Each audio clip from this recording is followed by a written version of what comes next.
Hello, friends. This is Dave Hurwitz, executive editor at ClassicsToday.com, here with the most important recording projects ever. And boy, one of the things I love about this series is some of the most important recording projects ever are not necessarily the most obvious or the most popular because importance is a different question. It has to do more with discographies and the history of recordings than it does with the actual popularity of the repertoire in question. I mean, this is popular repertoire I'm going to talk about, don't get me wrong, but it may not be music that sometimes people consider to be totally important. And here, I know I've got it because it is the D'Oyly Carte Gilbert and Sullivan edition on Decca. Yes, 25 CDs with most of, like all of the Gilbert and Sullivan stuff. You get, are you ready? The Gondoliers with dialogue. The Grand Duke without dialogue. Oh well. HMS Pinafore with dialogue. Iolanthe with dialogue. The Mikado without dialogue. It has great dialogue. Patience with dialogue. The Pirates of Penzance with dialogue. Princess Ida without dialogue. Ruddigore without dialogue. Cox and Box with dialogue. The Sorcerer without dialogue. The Zoo. Utopia Limited without dialogue. And the Yeoman of the Guard without dialogue. Trial by Jury. And then a bonus CD of songs and snatches. Well, here's the point. This is CD, yes, 22 CDs, 25 CDs, pardon me. Marvelous, epic-making importance for a lot of reasons. Let's talk about what those reasons are. First of all, Sullivan is, without question, the greatest English composer, or should I say UK composer, because whenever I say Sullivan's the greatest English composer, people point out to me, he wasn't English, he was Irish, he was this, he was that. Who cares? He operated, when I say someone is English, I want to make this clear because I'm going to digress just for a second. I have to, because I get the same crap when it comes, I say Bruckner is German. He wasn't German, he was Austrian. I mean, I have to hear so-and-so wasn't Spanish, he was Catalan. Well, I'm not American, I'm a Connecticutian. I mean, I am so sick of this nationalist bullshit that comes out of Europe. Bruckner was a German composer. He operated in the German cultural sphere. Sullivan was an English composer. He operated in the English cultural sphere. His main point of entry was London. Anyway, you know what I mean? These little persnickety things, they just make me want to scream. So now I've done that. I've screamed. Okay, let's talk about Sullivan. He is the greatest English composer, or Irish composer, or composer from the British Isles, from the UK, from whatever you want to call it. He's it. Period. And we've had this argument back and forth ever since I started this channel, and so far, I'm winning. I just want you to know that. He was a genius, an absolute genius, and he wrote the greatest comic operas ever by anybody. I mean, there were other operetta-type things in other countries, like Offenbach particularly, is probably the only real competition to Sullivan in the field of comic opera.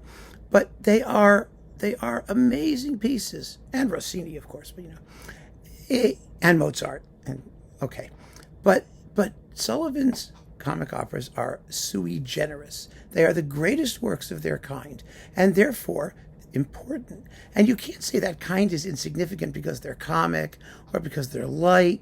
Greatness is greatness. And it doesn't matter whether it's greatness in toilet cleaning or greatness in poetry. If you are the greatest at what you do, you are the greatest, as far as I'm concerned. And Sullivan was the greatest at what he did, and worthy of respect for that reason. Because everything takes effort to be great at anything. Absolutely anything. So here we have this 25 disc set, but why is it also one of the most important recording projects ever? The reason is because it represents a tradition of performance of these works, an unbroken tradition going back to the composer, going back some 5 or 6 generations. And, because these were written in the 1880s, 1870s, 1880s, and these recordings are all stereo, made in the 1960s for the most part. They were the second iteration or third iteration of all the D'Oyly Carte Gilbert and Sullivan opera recordings, because there was a whole mono set that came before that, which has actually been issued in various cheapy forms. But these are the stereo ones. I think, frankly, the fact that a lot of them have dialogue is important. I had a big argument with a very, very dear friend of mine. His name was Remy Farkas. He was wonderful. He was a producer for Decca. He said his greatest achievement was firing John Culshaw, which I thought was very, very funny. He was Giuseppe Di Stefano's brother-in-law, and he ran a little record store on the Upper East Side called Orpheus Remarkable Recordings, which I'm sure some of you who lived in New York back in the 90s and whenever knew about. They were delightful guys. It was Remy Farkas and Pierre Bourdain, who worked for Sony when it was Columbia or whatever. Anyway, Remy always made fun of the fact that the Malcolm Sargent Gilbert and Sullivans had better singers. They were more operatic and slower tempi and whatnot, whereas these had dialogue. And he worked for Decca, and he thought putting in dialogue was the dumbest idea he ever heard. It's like having the dialogue for the Magic Flute. Now, I happen to agree that including the dialogue in the Magic Flute is asinine, or the abduction from the Seraglio, or any of those things, because the dialogue is terrible. I mean, it's absolutely useless. It's, yes, it tells you what the plot is, but I mean, like the Magic Flute, do we care what the plot is? No. So the dialogue is just ridiculous. But here, it's by Gilbert, who was himself a comedic genius and a fabulous playwright and man of letters, and, it's great dialogue. I mean, it's like if Oscar Wilde wrote the dialogue. Some of it is hysterically funny and brilliant and witty in its choice of words, and it fits perfectly with the music that follows. It's great to have the dialogue as an option. And I know I don't always want to hear dialogue when I want to hear these things. I want to hear the music primarily. It's the music that matters. We know that. But gosh, it's nice to have some of the witty repartee that goes back and forth. I mean, if you understand English. I mean, for those of you who don't understand English and may like Sullivan, if there's anybody, well, okay, I get it. The dialogue's probably a pain in the ass, but I enjoy having it while it's there. So there's that. I think that's a plus in terms of the importance of this set, including at least some of Gilbert's words, which no one's ever going to hear unless they see live productions or read them separately. So that's that. And then, like I said, the performance tradition goes back to the composer and features some of the very best comic opera singers in English over the past, in this case, during the stereo era. And the other reason this is so important is because the D'Oyly Carte Opera Company no longer exists. They lost their funding. And I understand it. I understand why. The Arts Council basically said that their production values had ossified.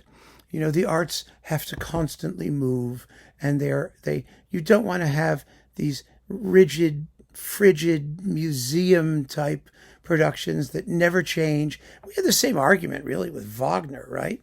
With the new Bayreuth style, after the post-war Bayreuth style, that Wieland and Wolfgang Wagner got started with, that had like no scenery and just lighting effects and whatnot. And everyone was shocked because Wagner was a strict traditionalist. When he said dragon, he wanted a dragon.